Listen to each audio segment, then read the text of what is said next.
before we start with the presentations, we thought we'd start by just asking each of our panelists one line of why do you think we need to be talking about trauma-informed care today? And yeah, just be great to hear your answers.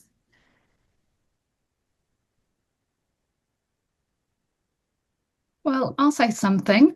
Just after what Rob shared earlier and the research showing that over 50% of the population have experienced childhood trauma, that in itself, if we go by the research, we need to think, okay, so 50% at least of the children that I'm serving in my ministry are going to have experienced trauma. So, yeah, one big reason to upskill.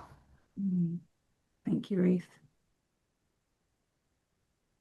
Yeah, I would also say that trauma is a word, it's a buzzword these days. And I think it's important to understand what it really means and what it means for us as Christians and what it means for the church.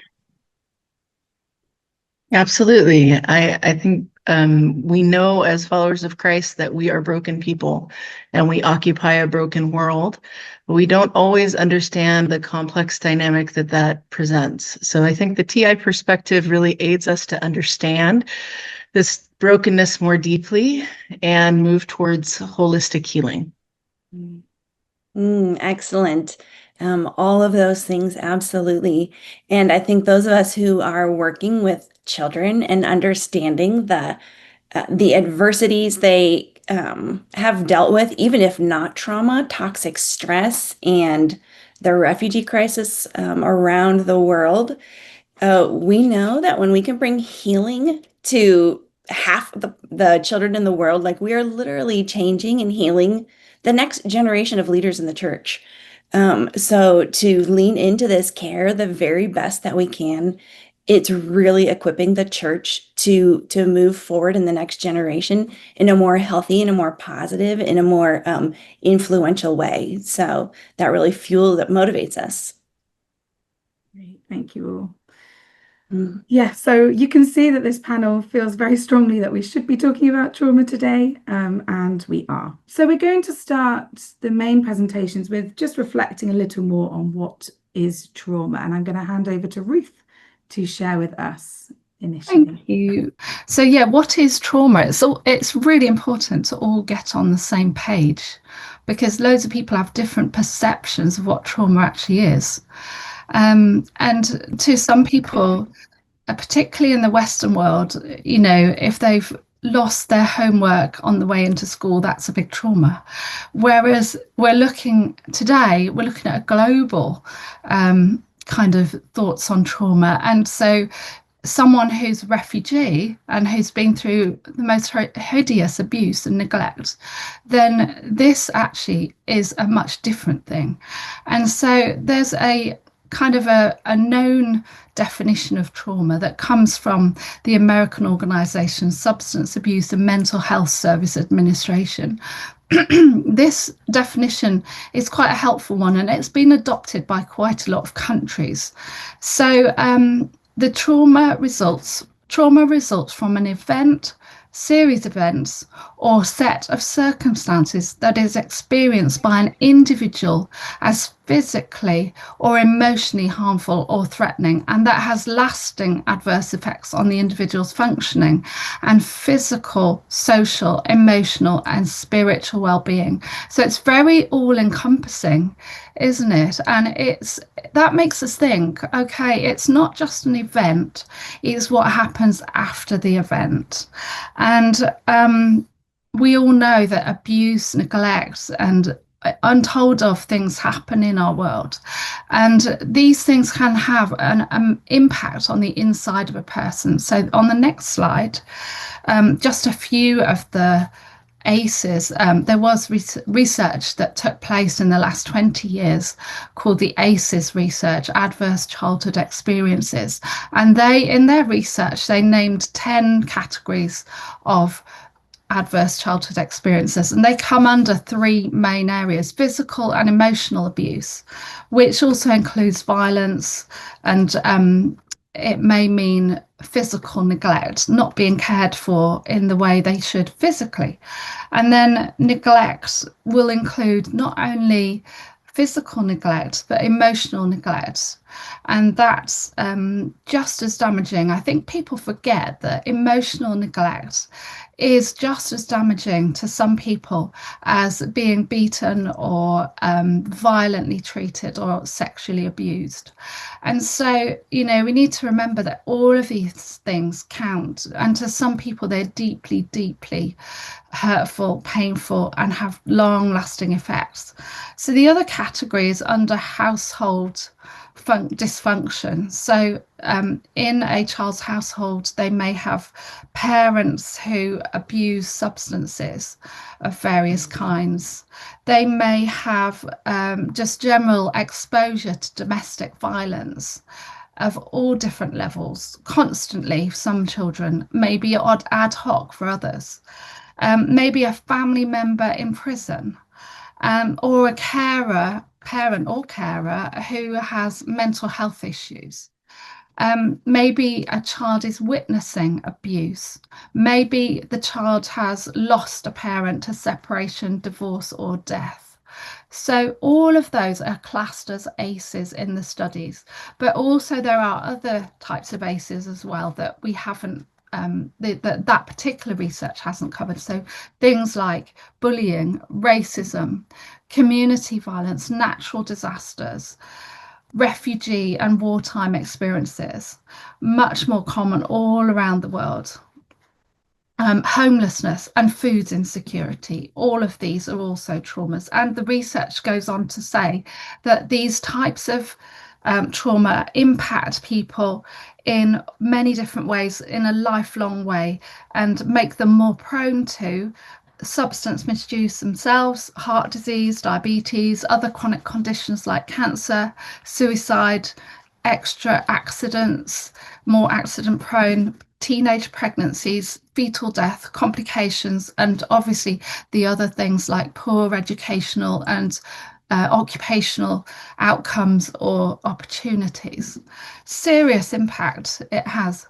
So on the next slide, I've put a quote here from a man called Dr. Gabor Mate. He's a Canadian psychiatrist who's got lots of interesting insights into trauma, but he says trauma isn't what happens to you, it's what happens inside of you. And I know that our last speaker, Rob, also touched on the importance of a person, whether that is an AI person, I don't know, but a person, a human being who is supportive in that person's life can mean all the difference between an adverse childhood experience becoming toxic. So if one key adult is there in a child's life, present, supportive, and understanding to that child, it can make all the difference. And now we go to the next slide, which talks about how early trauma is deeply somatic. People who've experienced early trauma, particularly pre-language. If a child has experienced pre-language trauma, they don't have the language to describe what happened to them. So it's going to be felt more especially in their sensory systems, which are taking in all this information, the sounds they hear, the things they witness visually, the things that touch their bodies, their skin, or abusively touch their skin, or don't have any touch. You know, some kids don't have enough. And so it affects their sensory system. The nervous system is massively impacted. The immune system and the endocrine system, we could go on. And of course, if research is correct, which I believe there is research saying that it impacts our DNA. And so that can also be, for example, in generational trauma, we can see down generations that there's an impact, and it literally changes not the actual DNA, but the presentation of that DNA. The next slide. A well-known, another guy in the trauma world who's very key in all of this, called Dr. Bessel van der Kolk. He talks about how people who've been through trauma experience the world through a different nervous system. So their nervous system is on high alert They feel under threat. Their bodily symptoms could include all kinds of things like just reliving the trauma, but heart racing, breathing fast, tense muscles, all kinds of digestive problems. And these things are felt very key in the body, very real. And the next slide talks about just the fight and flight reactions that we probably most of us know about this. In a traumatized child who hasn't had the support, they will have very, very acute fear responses, and they won't be able to engage with what's going on around them. They will be in maybe fight or flight, that's your sympathetic nervous system, or maybe freeze. And some people would add to that fawn response, which is a response where a child acts like everything's fine and they're really compliant, they're really good, and that child is also someone to worry about. Are they compliant because they're trying to please you and make sure they're not rejected any further? So yes, lastly, I want to just mention Maslow's hierarchy of needs. We all know that there are many people in this world that don't get their physiological needs met and they're not safe. And so that in itself is hugely traumatic. But also remembering that we need to be safe emotionally and relationally. And if we don't get those areas of safety, the area at the top, the kind of sense of who we actually are, the fulfillment of who we are, just won't be possible, because those areas at the bottom, those areas of need, are not met. And just there is just one more thing, actually, just quickly to show the last slide about the types of trauma, which I think we're going to be mentioning later on. So thank you very much. Thank you, Ruth. It's really helpful to have a lot of that kind of scientific background of what trauma is. And I know that Heather was going to add a couple of thoughts on trauma from a different, or Barbara was going to add a couple of thoughts on trauma from a different perspective. So over to you, Barbara and Heather, to share together.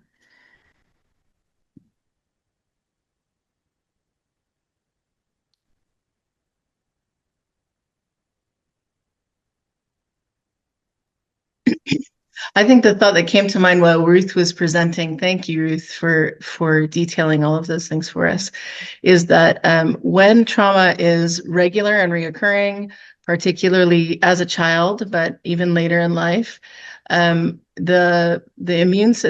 nervous system resets itself. So where we might be triggered to have a stress response, as Ruth described, in a certain way at a certain level, that stress response is heightened and sensitized. So smaller things can set it off. And we also can often sort of occupy just a hyper vigilant space where we are always sort of attuned, hyper attuned to what's happening in the environment.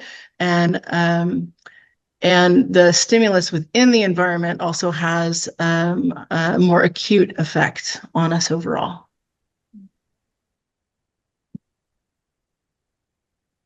I'm going to say more about this later, but just as we listen to this and as we think about the children we work with and we think about our own childhoods, just be curious.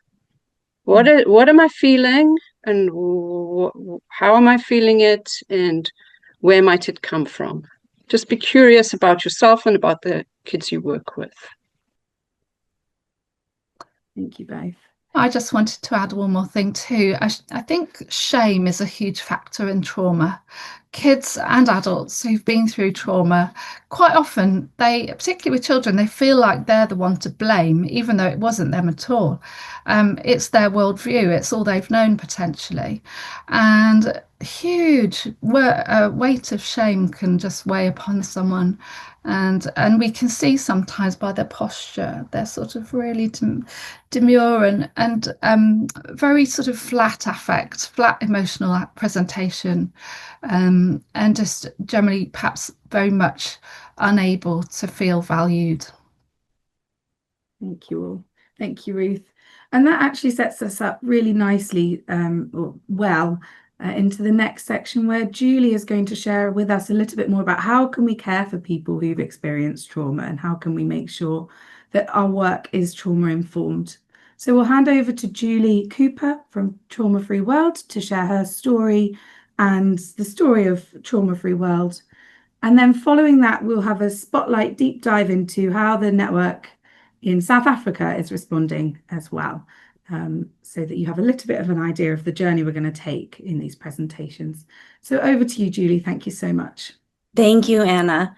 And thank you to everyone who shared, and also for giving me an opportunity to follow up some of that information about trauma and just its pervasive impact, with a bit of more about my why. I shared a bit right when we first got on about how important I think this work is.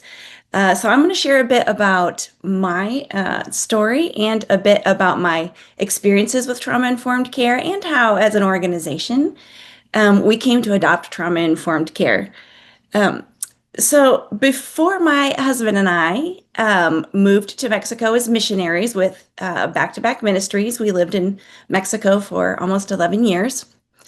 We had adopted 2 children through the foster care system here in the United States.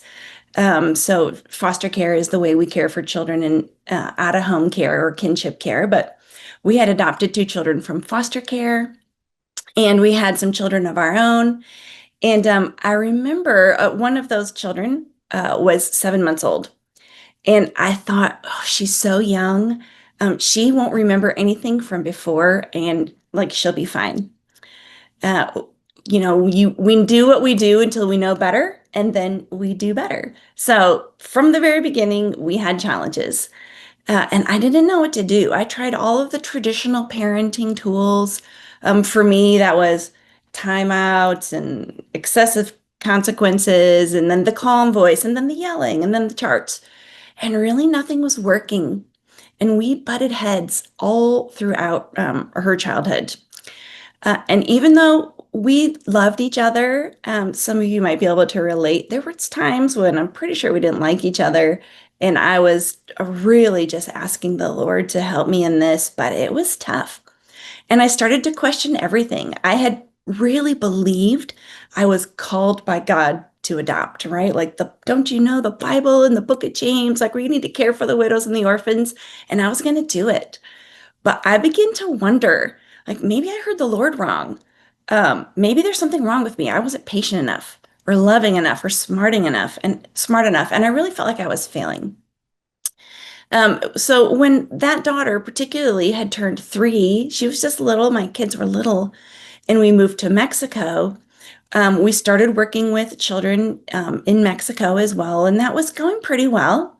But a few years into our time there, my husband and I became foster parents to teenage boys who had previously lived in institutions. So this was a program where we really wanted to provide education through our ministry. I was with Back-to-Back Ministries. So alongside of a few other families, we set out to provide holistic care. Physical, like many of you do, I'm sure, educational, emotional, social, and spiritual. And we thought we were doing a pretty good job. The boys had food and shelter and school, tutors. We prayed together, went to church. We kept a really peaceful home, and we were nice people. We were nice to each other. We were nice to each other as a husband and wife. We were modeling a healthy marriage the best we could, nice to all the kids, nice to the boys. And I assumed that if our foster sons had lived with nice people, then emotional healing would just happen. But one of the boys really challenged that assumption. He was bright, probably the most naturally intelligent in our home, but he was failing out of school, super rude to everybody, hiding things and stealing things, and clearly depressed. And no matter how supportive we were, he was not doing well. And we started to realize emotional care isn't the same thing as emotional healing. So we were doing our best to give emotional care as best we could, but healing wasn't coming for him.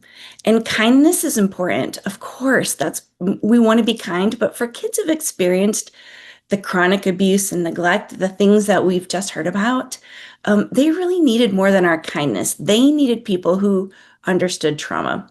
And others at our ministry and Back-to-Back were realizing the same thing.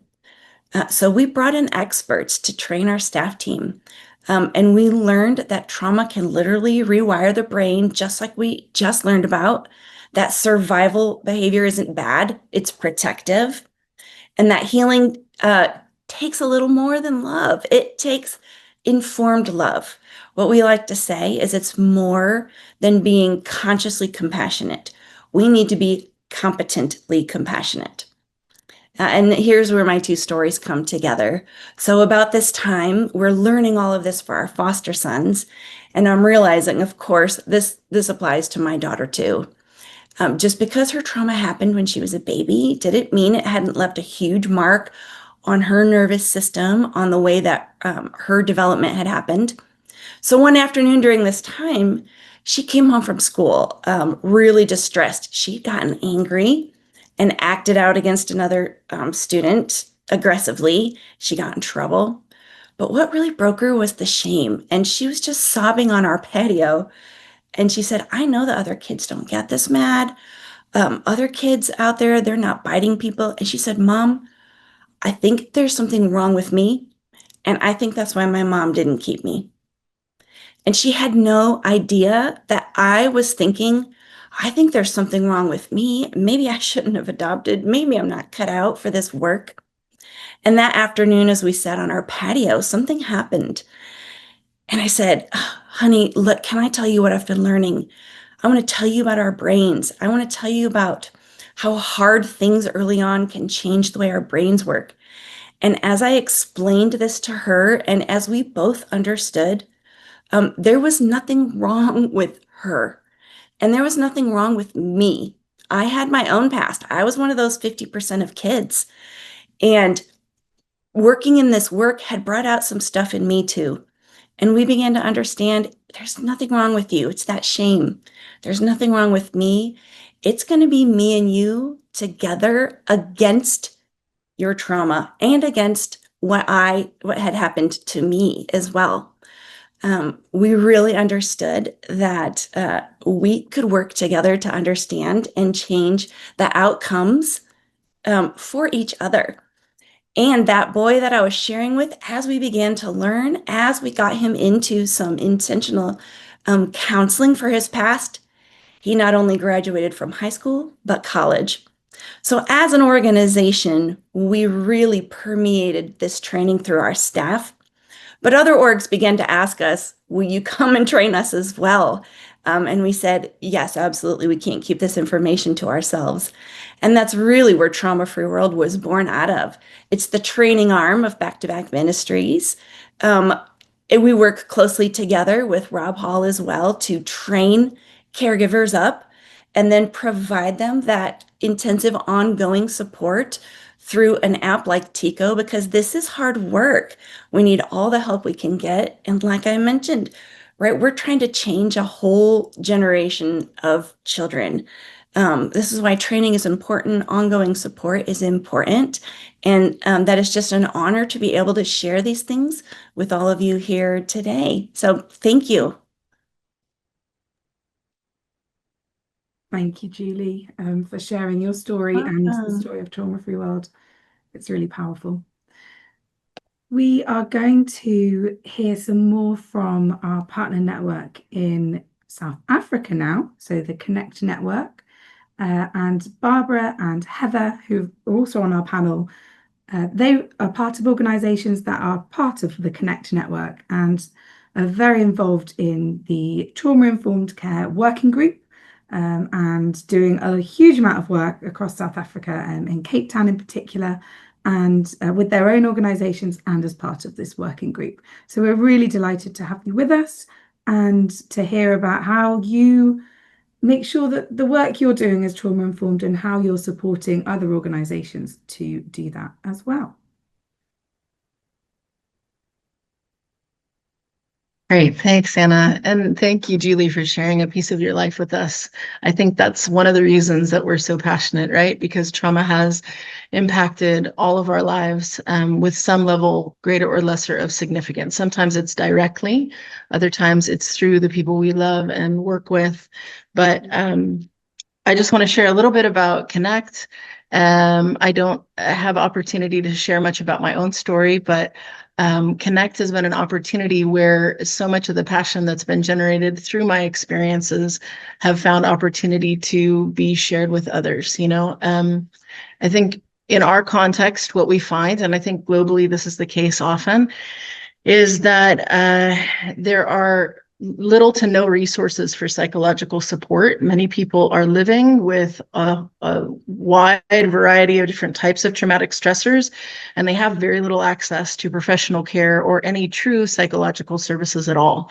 And I think we in the church, we understand that God is healer and that he desires healing and wholeness for us, not just for our spirit, but for the whole of ourselves, our body, our mind, our heart, all of us. And so we continue to engage. What does it mean to live in abundance? What does it mean to live whole? What does it mean to find healing?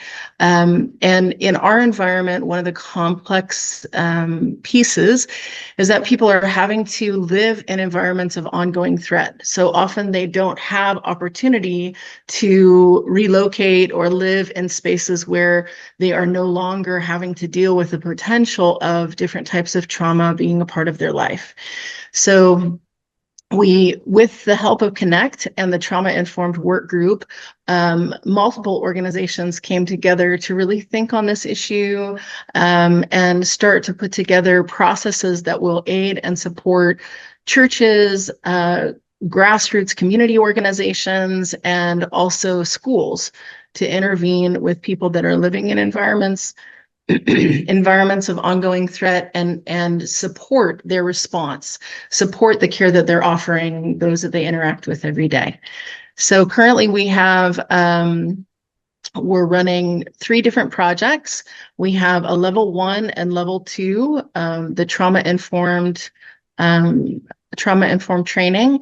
The first level is 2 years. The second level is another 2 years. And then we're also training facilitators for some online material that we've created.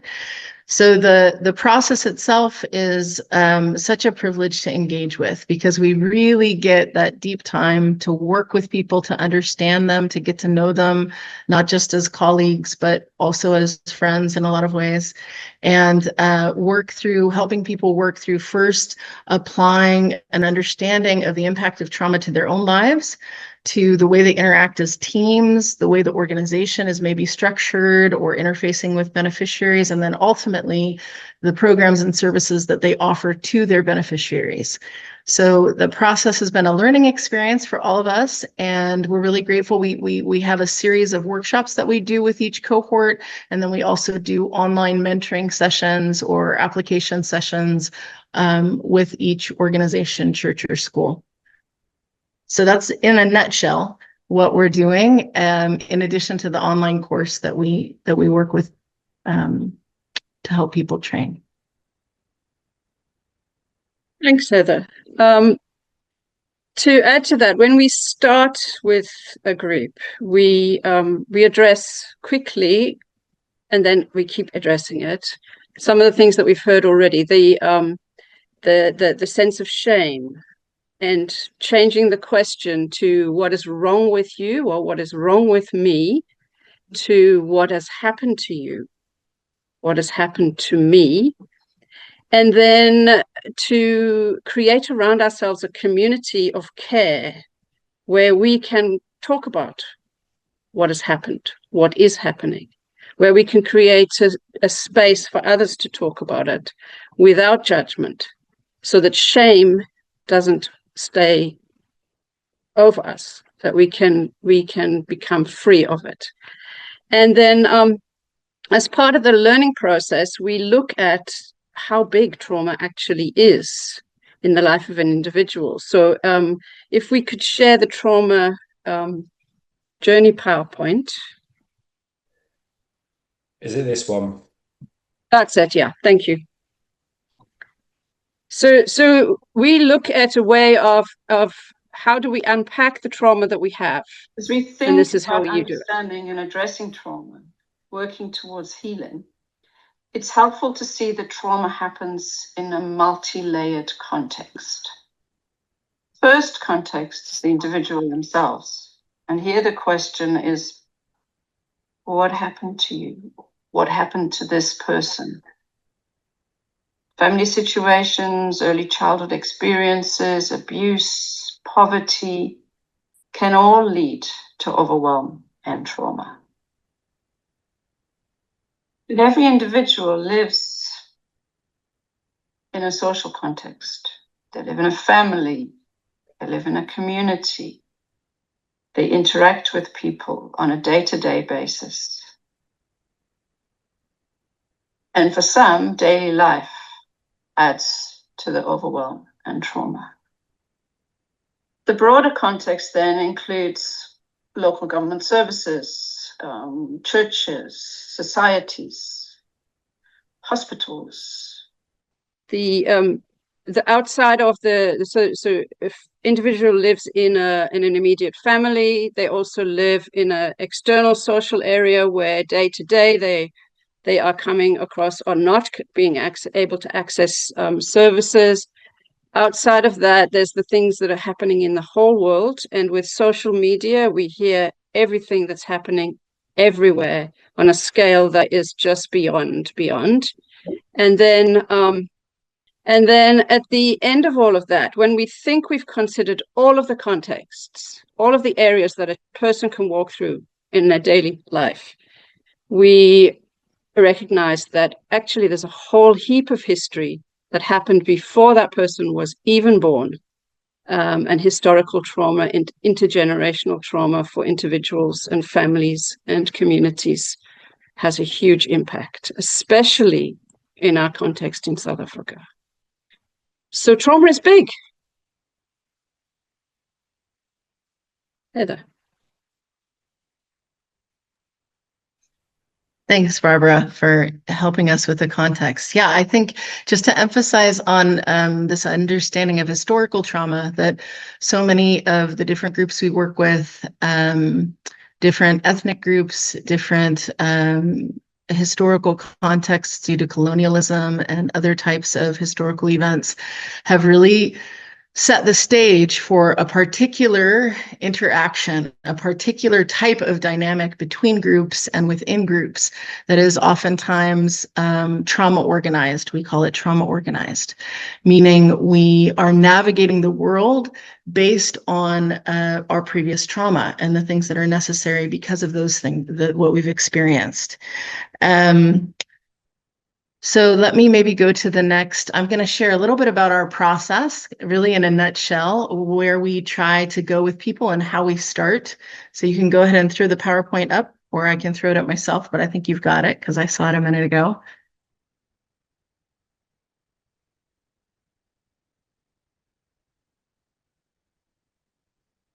So while they're finding it, I'll just say that as has been mentioned by several people in the session so far, curiosity is a really important place to start, and a lot of people, maybe they're not, they feel like trauma is a very big word. And I think that's why sometimes brokenness is helpful.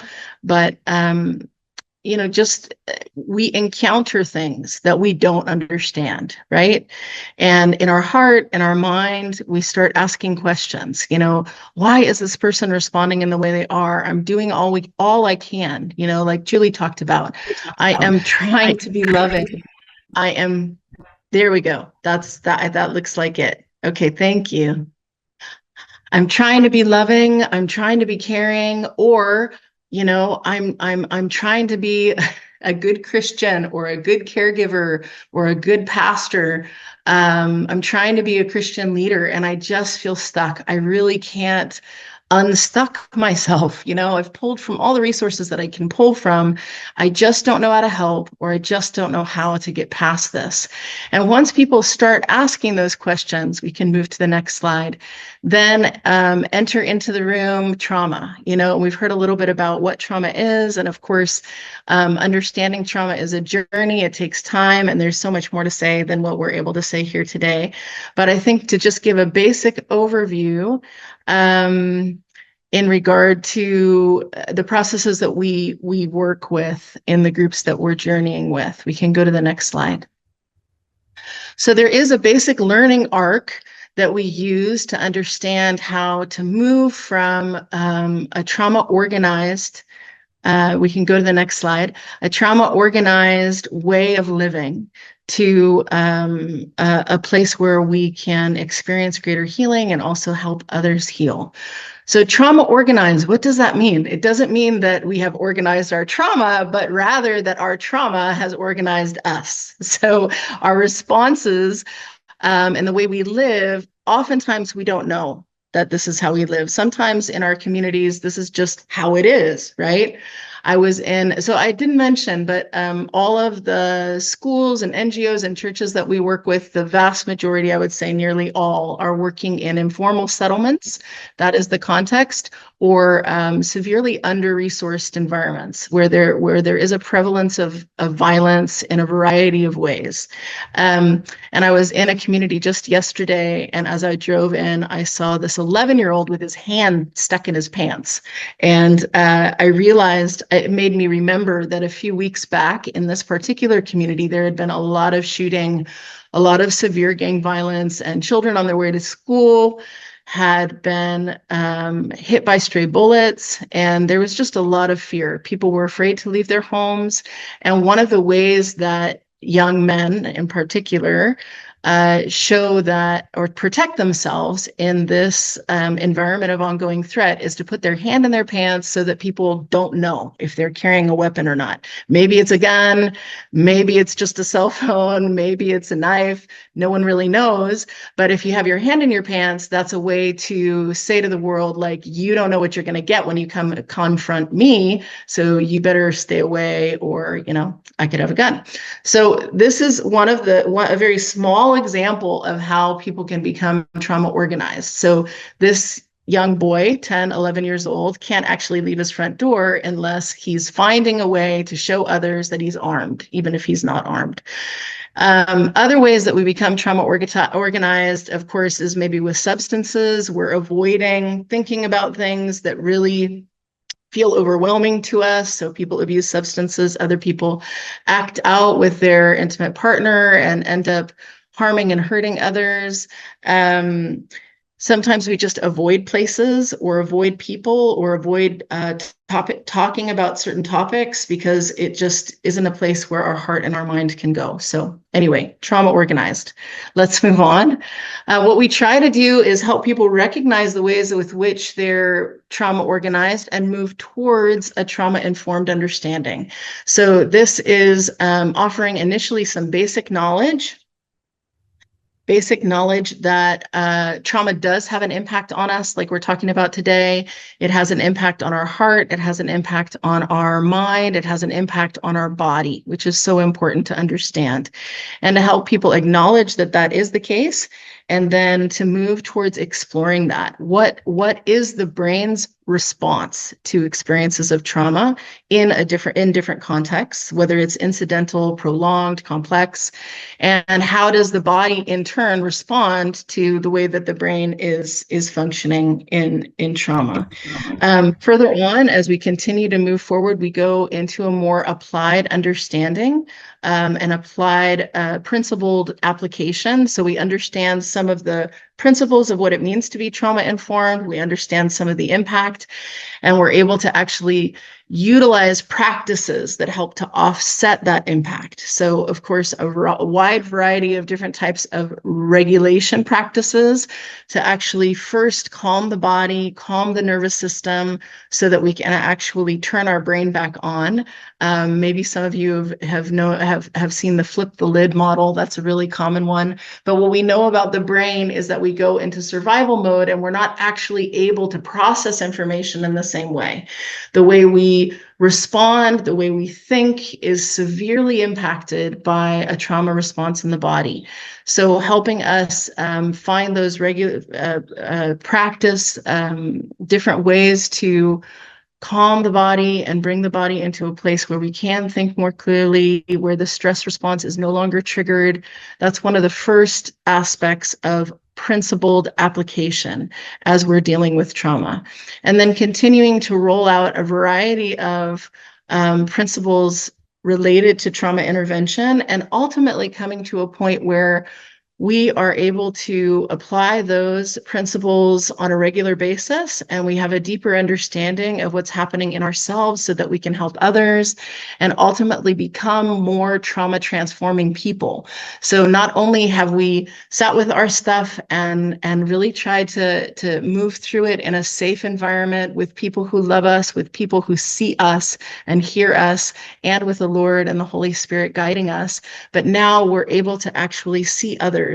And as Barbara said, we start shifting the question to what has happened to you so that we can understand more deeply the story of this individual and how they have had to deal with so much hardship, things that have shaped their heart, things that have shaped their nervous system, and ways that we can therapeutically or more competently, as Julie put it, intervene with these individuals to offer opportunities to heal and grow. So ultimately, what we're wanting to see is an embodied, if you can just go to the next piece there, an embodied integration of all these practices so that we don't have to kind of think about the principles and then apply, but it actually really becomes a way of being where we are able to kind of operate in this space where we immediately pick up on any triggers in ourselves, but that we also constantly ask that question, that we live in a place of curiosity. What's happening with me? What's happening with my body? What's happening with my heart and my mind? That we stay curious about ourselves, but of course that we stay curious about others, that we never move into that shaming thinking, but rather stay curious. What is going on? What has happened? What has happened in this particular situation? What has happened previously in this person's life that might result in the response I'm seeing now? And that all of these thoughts, that they become a way of life, that they really become a part of who we are, and we don't have to remember or put them on, but they really are embodied and integrated into who we are. Yeah, so that's basically how we work, where we're headed as Connect's trauma-informed process.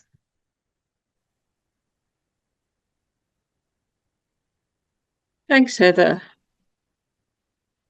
So we've been on a journey currently with a group of people from different organizations for 18 months. It's a 2-year process. And as Heather explained, we moving from trauma organized to trauma informed and a little bit beyond. And we asked them a few questions. They gave us long answers, but we've put a few sound bites together for you so that you can just hear from 5 of the participants something that they have taken away this far in their journey.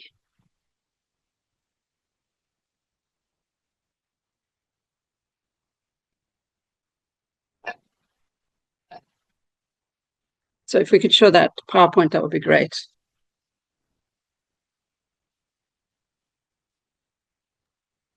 One second. Thank you.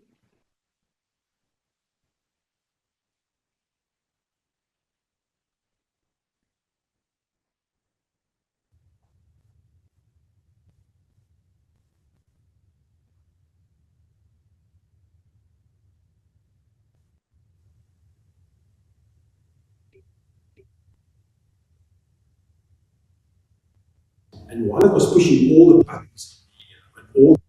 Everyone should be curious because of many things that I have discovered myself and that I also have realized that they need everyone to understand. Either you are affected or not, but we need to be curious. Yeah, so for me, the aha moment, I think, with trauma, just realizing that we live in a deeply broken society and that there are no quick fixes and easy solutions.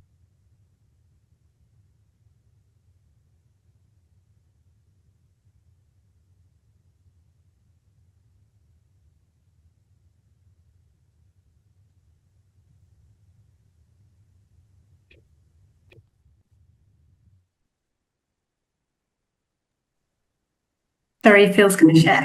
I'm going to share to see if my internet can cope more with the film. So just hold on a moment and we will see if this works.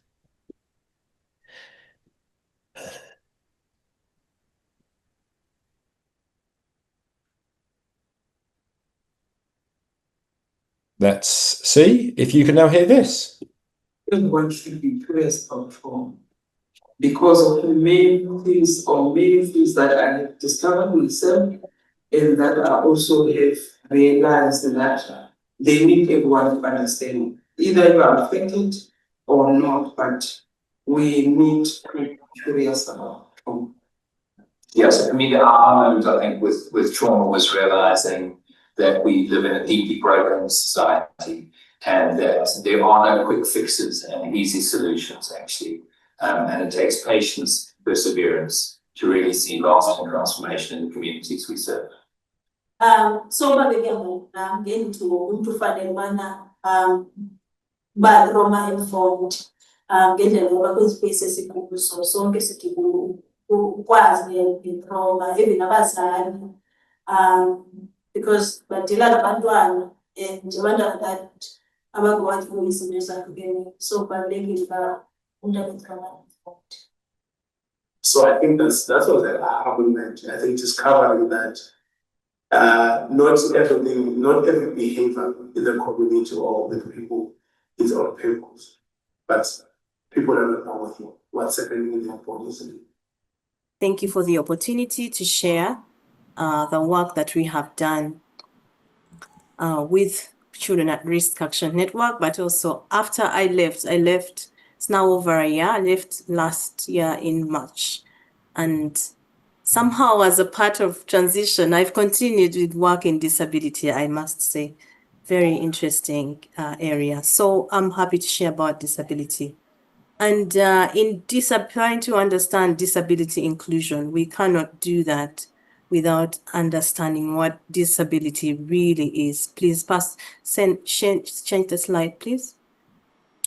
So we've seen that it's an evolving concept, and it has evolved from a charity model, a medical model, onto a social model. So the world is realizing that actually disability is as a result of interactions between people with an impairment and the attitudinal and environmental barriers that hinder their full and effective participation in society on an equal basis with others.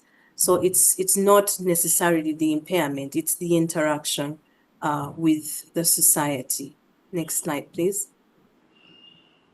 And in, again, the advocacy for disability inclusion, we need to understand those long-term impairments. Those impairments, they are long-term physical, mental, intellectual, sensory conditions that affect as a person may experience. And we have seen that in our work with the Girls Education Challenge in Uganda, we identified 21 conditions that were very common with the children that were influencing their access into education.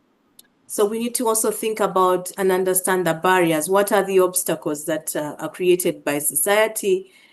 These could be physical obstacles like inaccessible buildings. What are the attitudinal barriers like prejudice, stigma? What are the systemic barriers like discriminatory policies, or even a lack of the policies as well?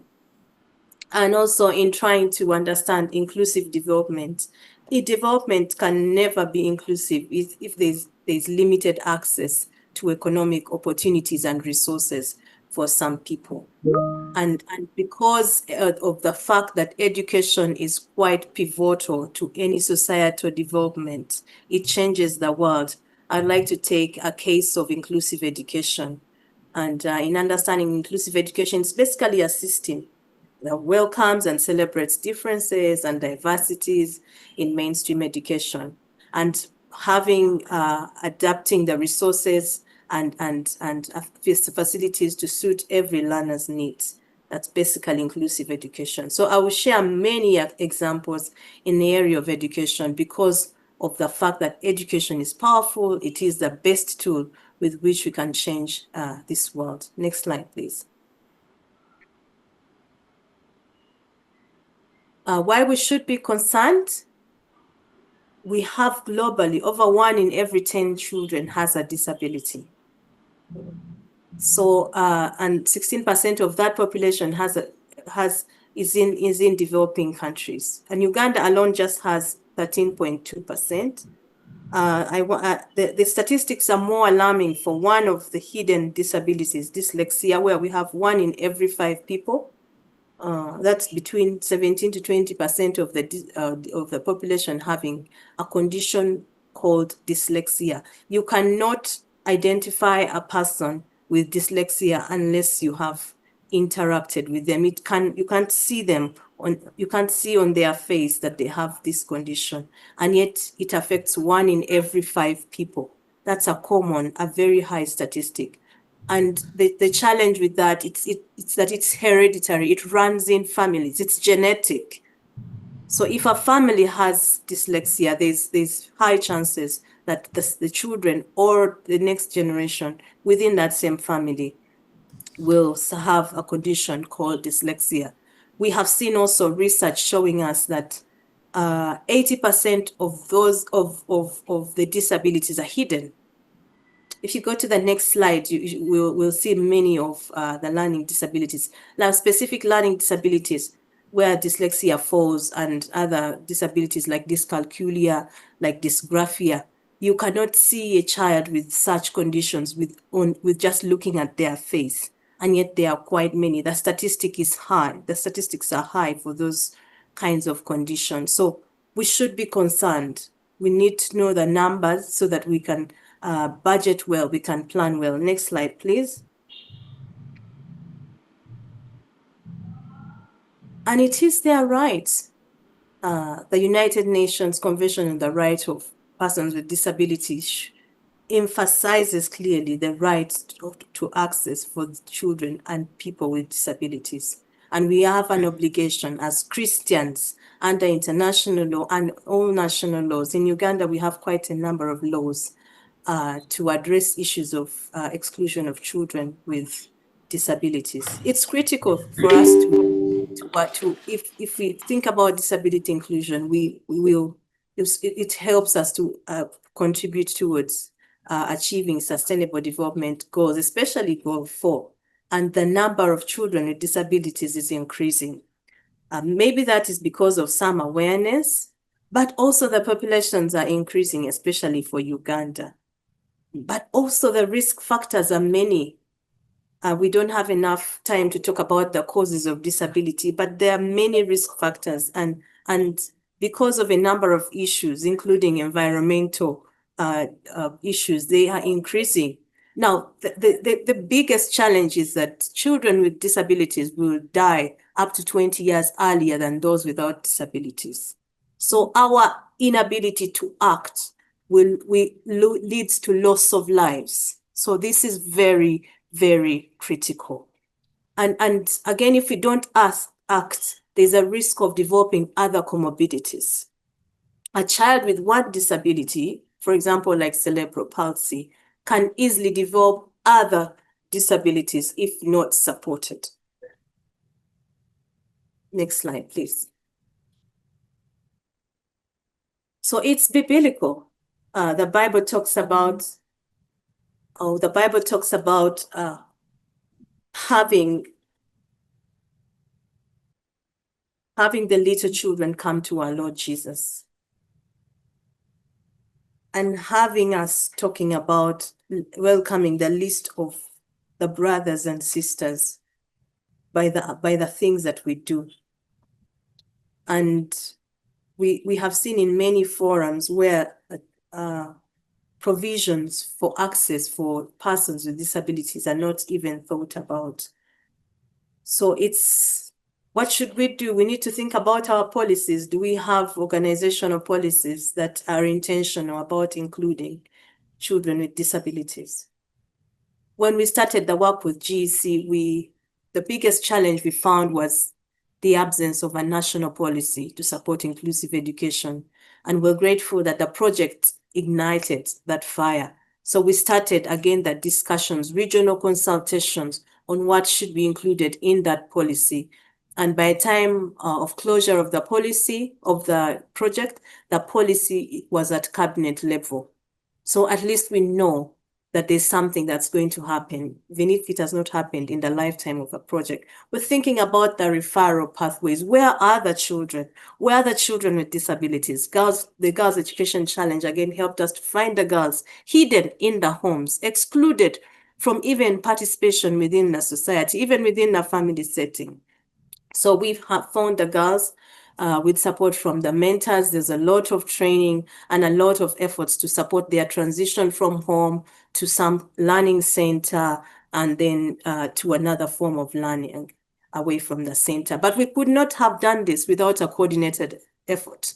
So we worked with one of the major training universities, Chambogo University in Kampala, and the Ministry of Education and Sports, and the Ministry of the National Examinations Board, to see that they are supported. These children are supported to transition from one level to another. For instance, a child with dyslexia may not be able to write, but we worked with UNEB. So that UNEB is the examinations board, the national board, to see that there are provisions, accommodations, like subscribers writing for them the exams.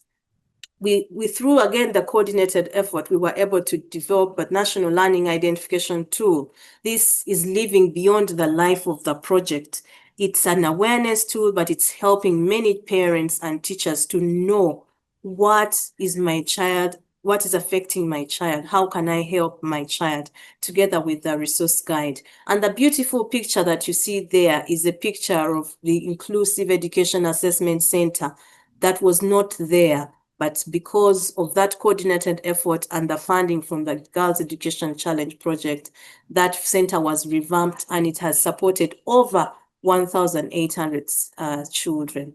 So coordinated effort is quite very, very paramount. Next slide, please.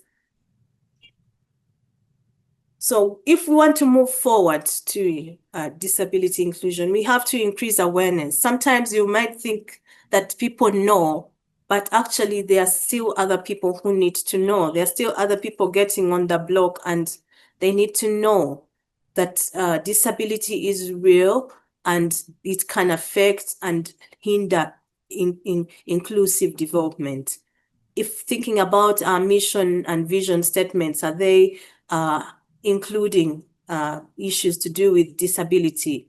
Now, disability in most cases has comorbidities, and taking a multifaceted approach and thinking about a multidisciplinary team can help us to include children in very well. So we were happy that through the project we identified a multidisciplinary team from education, from allied health, from social work, and together we worked to develop that tool. And thinking about inclusive programming, there's a slogan among the persons with disability: nothing about us without us. Include them in the decision-making process. If you can't include them, at least consult them. If they're not within your organization, consult them. Think about your infrastructure. Is it inclusive? Are there ramps? Are you calling them disabled person or disabled children? Think about your language. Think about the attitude shifts. Invite testimonies from parents. There are many testimonies. Yesterday alone, I was with this child with cerebral palsy, very non-verbal, but was able to use his technology to do music and communicate to others. Accessible formats. Think about how other people can access the content that you have within the organization. Is it brailled, for instance? Are there captions? Are there interpreters? Please, next slide.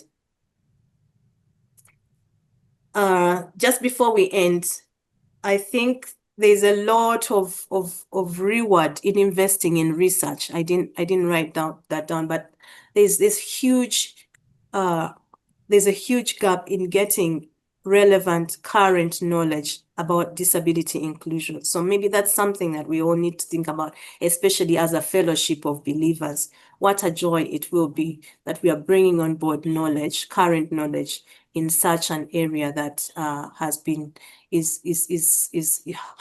not been invested so much in.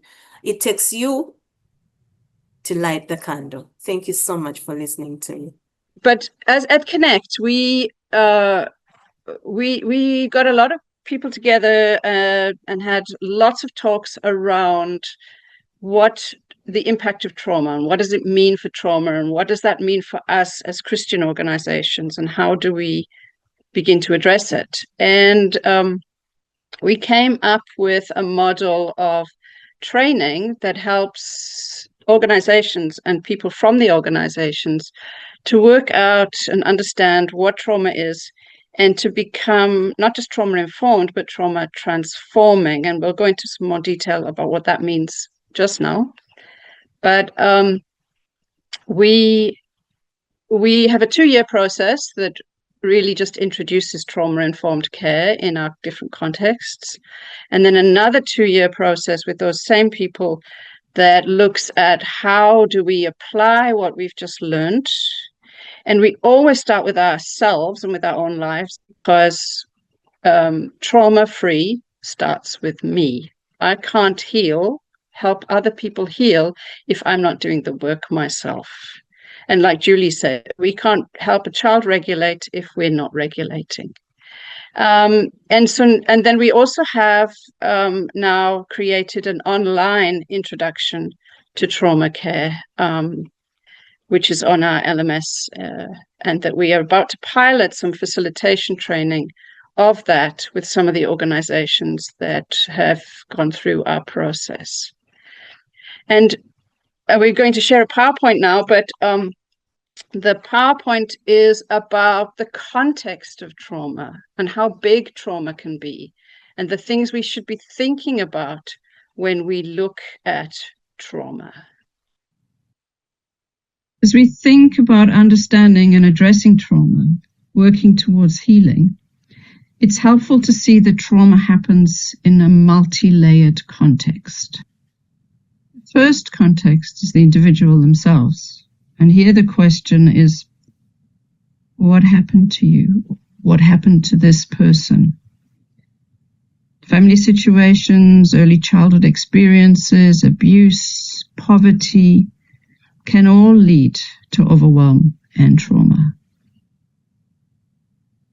But every individual lives in a social context. They live in a family. They live in a community. They interact with people on a day-to-day basis. And for some, daily life adds to the overwhelm and trauma. The broader context then includes local government services, churches, societies, hospitals.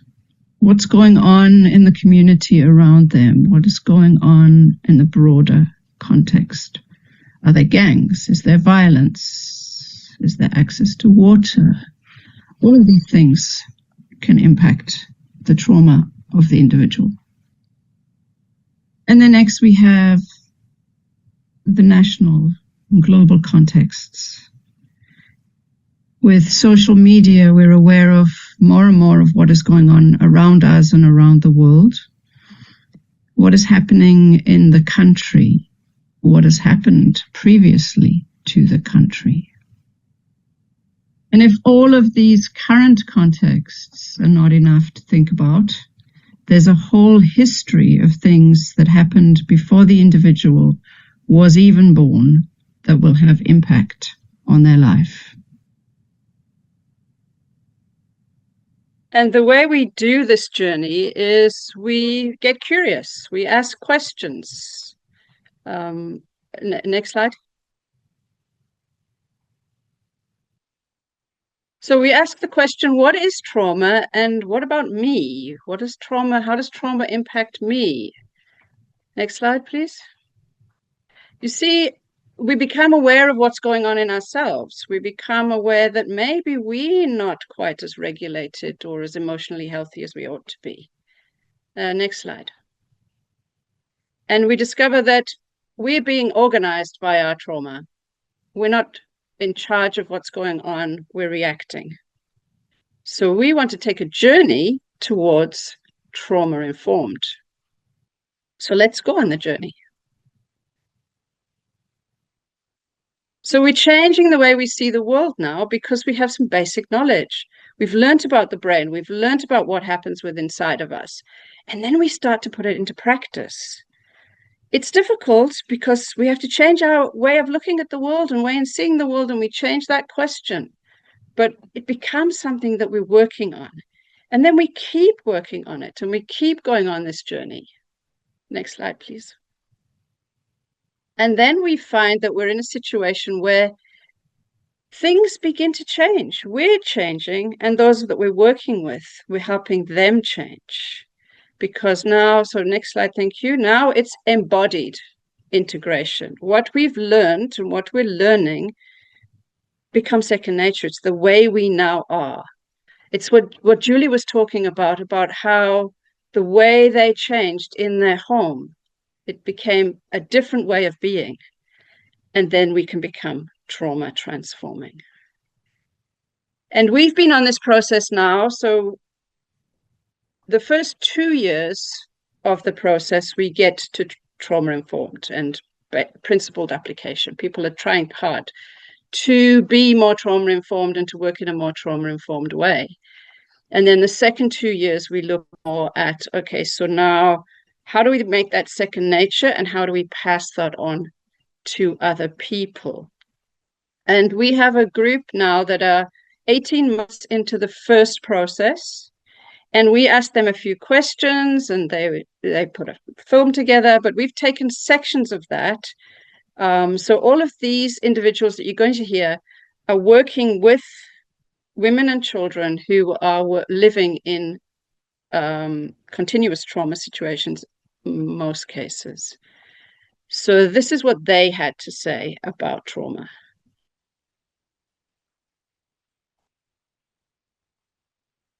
And so we've got another PowerPoint.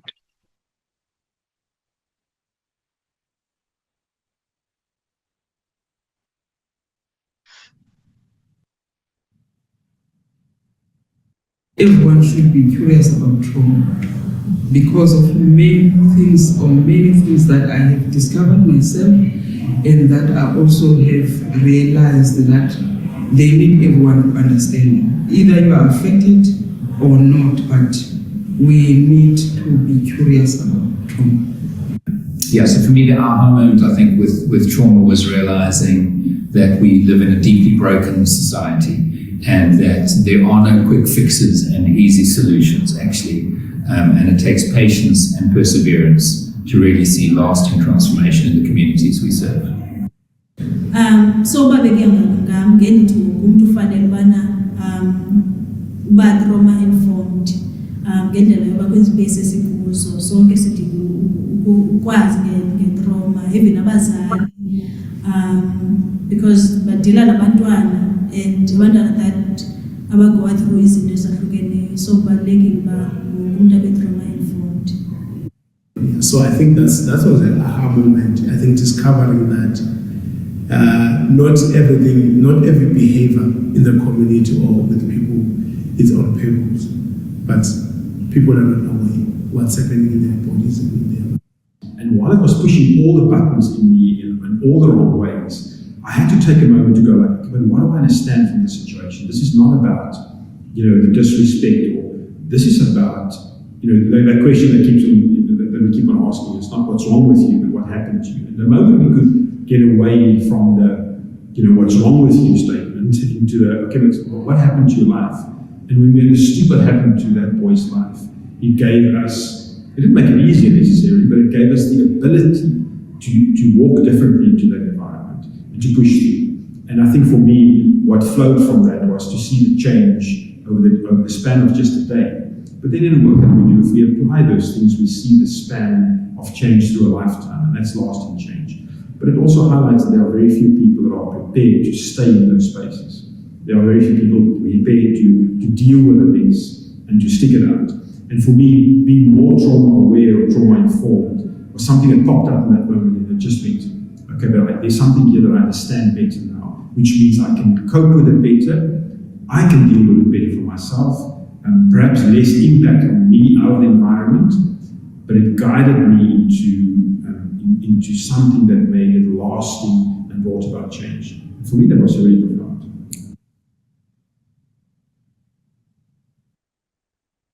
Thank you so much for letting us share what's going on in South Africa. Contact us if you'd like more information. Thank you. Thank you. And thank you so much, Heather and Barbara, for sharing your experience with Connect and the work that you're doing. It's really helpful to hear kind of practical ways that the work is happening as well. So we're going to move into a short panel discussion where we have all of our panelists together, and we're going to think about a couple of questions. When we were planning for this session, I must say that I just felt that just the conversations that this panel were having, anyone would love to listen in on. So we felt we could give you a flavour of that in this time now. So the two questions we're thinking about are: what are the most important things to focus on when supporting people with a background of trauma? And what tips do you have for helping a traumatized child to feel safe? So you can think about your answers to those two questions, kind of choose one or both, and we'll just have around 7 minutes of conversation. So maybe kind of keep your answers to 1 or 2 minutes at a time so that we can hear from you all. So what are the most important things to focus on when supporting people with a background of trauma? And what tips do you have for helping a traumatized child to feel safe? Great. I'd be happy to start us off, which is really, I'm just going to pull points from everything that all the brilliant ladies have shared already. But we talked about how the brain rewires itself. The nervous system is on edge. We talked about hypervigilance, right? Which means that if my experiences have been that of abuse or violence or unpredictability or chronic instability, I'm always watching out to see if I'm safe. So I think that for us as that safe person in the life of a child who's experienced trauma, being really mindful of our own nonverbal cues, of the way that we present ourselves, is really important, to be sure that we are that calm, regulated person, so that that child or that adult really in front of us can actually calm down, their nervous system can calm down with us, and we can start to build a relationship. Because, of course, as we mentioned, relationships are the key to healing. Yeah, I think it's important for us to connect and to keep the relationship. That is really important, to keep the question, what has happened, and the non-judgment in that.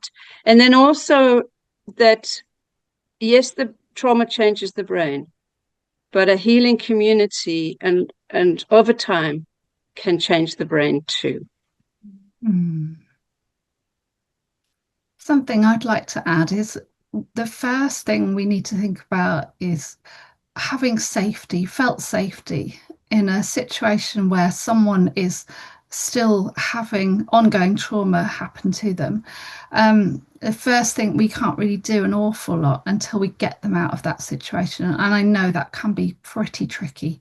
But just small things can help so much. As an occupational therapist, I'm big into sensory stuff. And I just think maybe making a space where the child or children can feel nurtured, and maybe offering some just really soft fabrics in like bean bags that are nice and strokable, A space that's quiet, a space where you can interact without interruption, but also where there's stuff to do. Because a child that's had a background of trauma, they're not going to talk to you. Bruce Perry said 3 things: we should start, regulate, relate, and then reason.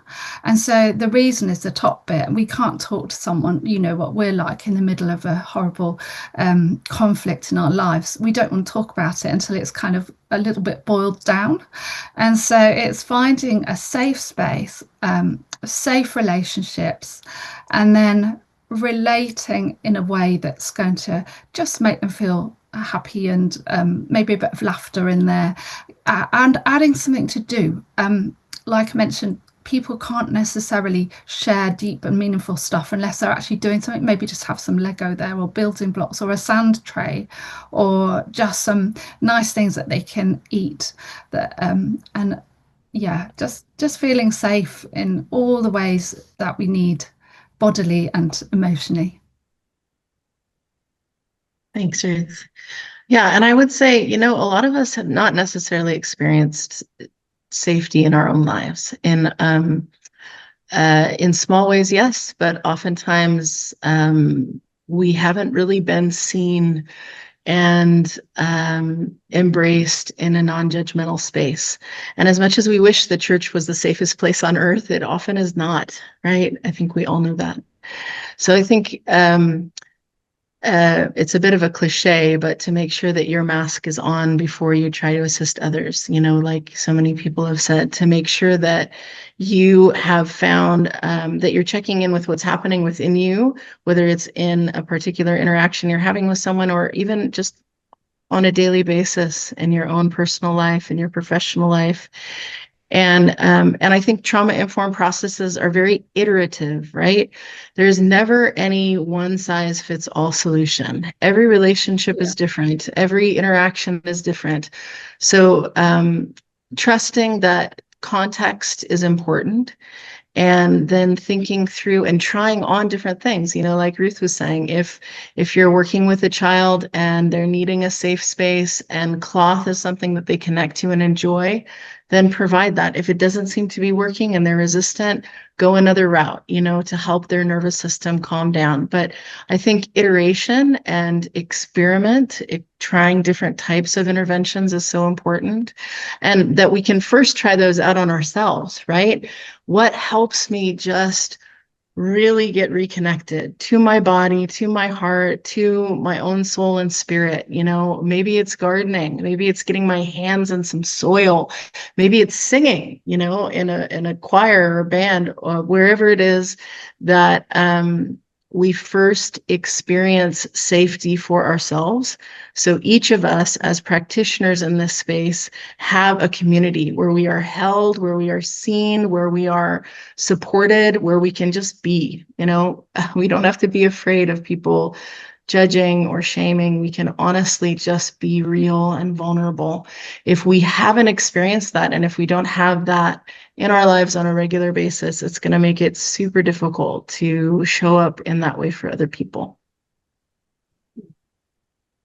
Thank you so much. I think it's really good to hear your insights and reflections after all the presentations as well.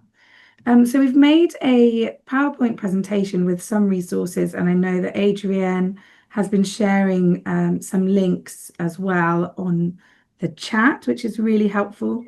So here's some recommended resources from our panel. There's a number of courses, and we need to add the Join the Dots course website to that as well. And then on the next slide, there's some other websites that the panel recommend. And on the final slide, we have a lot of books. So if you're into reading, there's a number of options to choose from. The one that the panel, when we were discussing before, mentioned a lot of times is the one at the top, The Body Keeps the Score. So that could be one to focus on if you do want to read a book on trauma-informed care. And we'll make this PowerPoint with this list available after the session, as there's a lot to read there today. I'm going to hand to Heather and Barbara for a closing reflection now.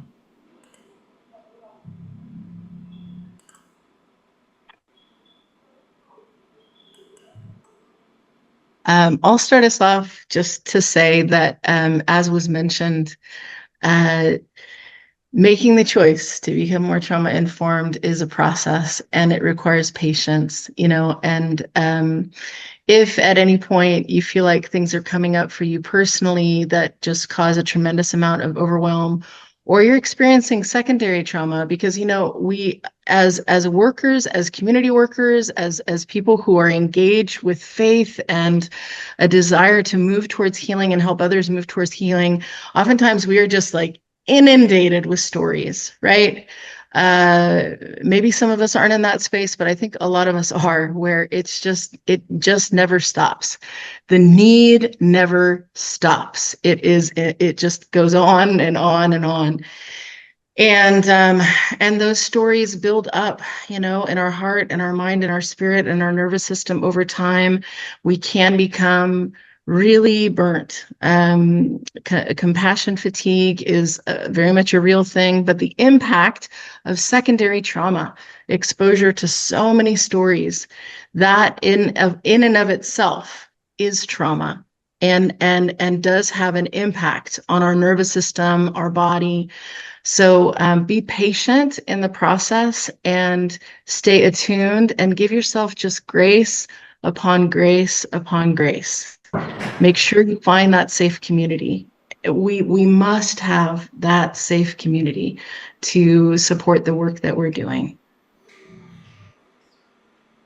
Thanks, Heather. And I would say to us all that, just to go back and highlight some of the things that have been said, is take care of you, do your own work. Trauma-free begins with me. But remember that we're part of a faith community. We have a faith tradition. And healing belongs to God. It's not our responsibility. We are just part of the process. And praying for yourself, praying for the people that you work with, asking God for wisdom. We can't do this on our own. We do this together, and we do this with the help of Jesus and the Spirit. So I want to bless everybody on this call and say thank you for listening. Thank you for being here. Thank you for being interested in trauma. Stay curious.